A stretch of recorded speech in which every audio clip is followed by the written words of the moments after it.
This is video number 22 of current electricity, and in this video we are going to discuss a very important concept of current electricity, Wheatstone bridge. And what is this Wheatstone bridge? Let's see here.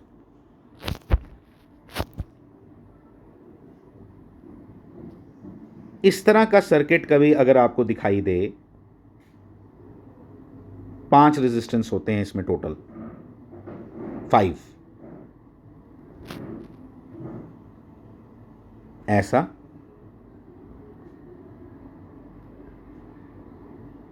ये connection, ये circuit अगर दिखाई दे जिसके अंदर ये R1 है, ये R2 है, नहीं, ये R2 है, ये R3 है एंड दिस इज R4। ऐसा कुछ नहीं, नाम ऐसे मेरे को जर्नली आदत है इसलिए मैंने ऐसे लिखा, ठीक है। और ये R5 है। टोटल नंबर ऑफ नोड्स कितने दिखाई दे रहे हैं आपको इस सर्किट के अंदर? 1 2 3 4, यानी कि 4 पोटेंशियल्स होंगे यहां। ये E है, मान लो बैटरी का EMF, ये 0, ये E, ये कोई X और ये Y। इस व्हीटस्टोन ब्रिज के अंदर हम ये सीखने वाले हैं कि अगर मैं R1 R2 R3 R4 की वैल्यूज इस तरह से चूज करूं कि X इक्वल टू Y हो जाए, मतलब पोटेंशियल और at X equal to potential at Y हो जाए, तो current through this R5 equal to क्या हो जाएगी? 0। ऑब्वियसली जब पोटेंशियल दोनों बराबर हो गए, पोटेंशियल डिफरेंस कितना आया? 0, तो इसलिए कितना हो जाएगा? करंट कितनी होगी? 0। तो अगर x इक्वल टू वाई हो जाए तो current through the R5 is equal to 0।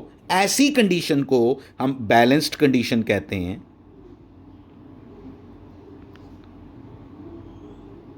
ऐसी कंडीशन को हम बैलेंस्ड कंडीशन कहते हैं। और ये कब अचीव हो पाती है, जिसकी डेरिवेशन हमने करनी है आज, जब R1 into R4 is equal to R2 into R3 हो। ये प्रूव करना है अभी, चाहते हम ये हैं। अगर ऐसा हो जाए तो हमें कुछ फ़ायदे होते हैं, मैं आगे बताऊंगा वो क्या, बट अभी तक एम ये है कि हम ऐसा चाहते हैं। एक्सपेरिमेंटली हम इस चीज़ को कैसे करते हैं, एक्सपेरिमेंटली हम इस चीज़ को कैसे अचीव करते हैं, मैं बताता हूं आपको। एक्सपेरिमेंटली ये जो बैलेंस्ड चीज़ है इसको हम कैसे अचीव करते हैं, इसके लिए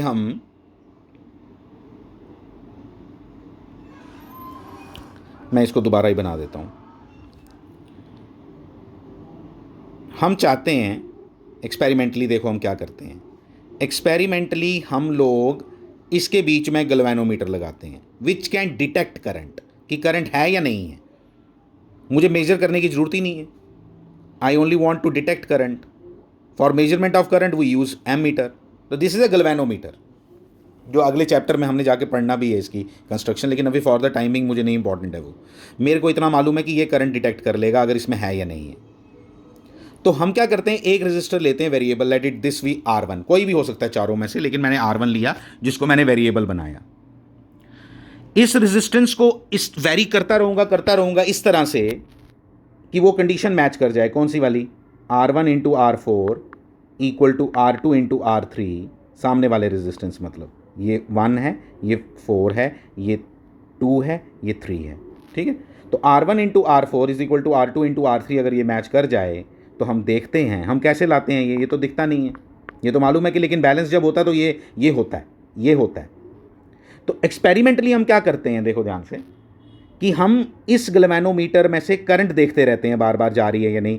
जब ये 0 पे आएगा, इसकी जो पॉइंटर है, जब वो 0 पे आएगा, 0 इसका ऐसे सेंटर में रहता है, जब वो 0 पे आएगा, ऐसे नॉर्मली वो कहाँ होगा, यहाँ या यहाँ, लेकिन जब 0 पे आएगा मैं बोलूँगा ये व्हीटस्टोन ब्रिज बैलेंस्ड हो गया। अगर बैलेंस्ड हो गया तो थ्योरेटिकली मुझे मालूम है कि ये कंडीशन मैच होती है।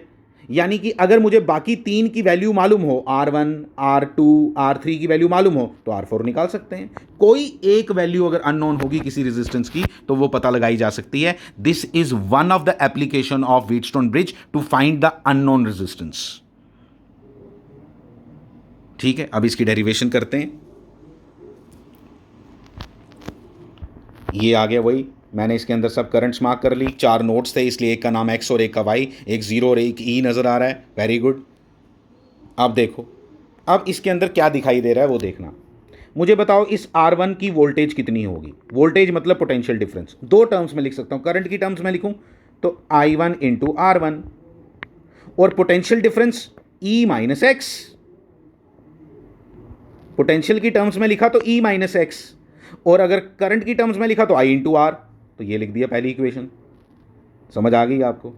दूसरी देखो इधर y किसके बराबर, E minus Y, E minus Y is the potential difference across, E minus y is the potential difference across R3 or we can say voltage across R3 and the voltage across R3 given by Ohm's law is I2 into R3, so लिख दिया।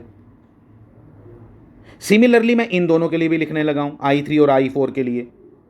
ठीक हो, मैंने currents mark किए हैं हर जगह, आप लिख सकते हो इधर I5 भी।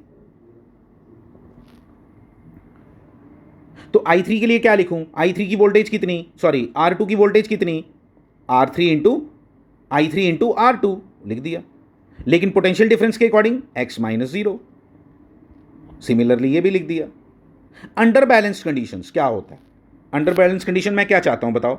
अंडर बैलेंस कंडीशंस मैं चाहता हूं कि x इक्वल टू वाई हो, कोई करंट नहीं जाए इसमें से, उसके लिए यहां पे पोटेंशियल डिफरेंस जीरो होना चाहिए, इसलिए x इक्वल टू वाई होना चाहिए। एक x इक्वल टू वाई होना चाहिए और दूसरा I5 जीरो होना चाहिए, I5 मैंने अभी लिखा था इसमें से, और I5 अगर जीरो हो गया तो I1 इक्वल टू I3 हो जाएगा। सोचो I1 इक्वल टू आई, जब इधर करंट ही नहीं जाएगी कोई भी तो I1 इक्वल टू I3 हो जाएगा, I2 इक्वल टू I4 हो जाएगा। ठीक है, यही लिखा है हमने आगे, अंडर बैलेंस कंडीशंस में ऐसा चाहता हूँ। फिर वो मैंने सारा ये जो जो लिखा ना यहाँ x इक्वल टू वाई और ये सब, ये मैंने इधर सब्स्टिट्यूट कर दिया इन इक्वेशंस में। x इक्वल टू वाई लिखूंगा, बताओ तो ये दोनों बराबर हो गए या नहीं? अगर x इक्वल टू वाई कर दूं यहाँ तो ये भी क्या हो गया, e माइनस एक्स, ये भी क्या हो गया, e माइनस एक्स, यानी कि ये दोनों बराबर हैं। यही लिखा है पहले, फिफ्थ इक्वेशन में यही लिखा है। सिमिलरली सिक्स्थ कैसे लिखी, जब मैंने बोला x इक्वल टू वाई तो ये भी x, ये भी x, तो ये भी बराबर हो गए, तो ये दो इक्वेशंस मिल गई आपको। और इधर से मैंने क्या लिख दिया, dividing these two, I1 cancel हो गया, I2 कैंसिल हो गया, R1 upon R2 is equal to R3 upon R4, और वो जो मैं कंडीशन की बात कर रहा था वो आपको मिल गई। एक इसकी एप्लीकेशन भी मैंने आपको प्रैक्टिकल यूज़ बता दिया, व्हीटस्टोन ब्रिज हम क्यों यूज़ करते हैं।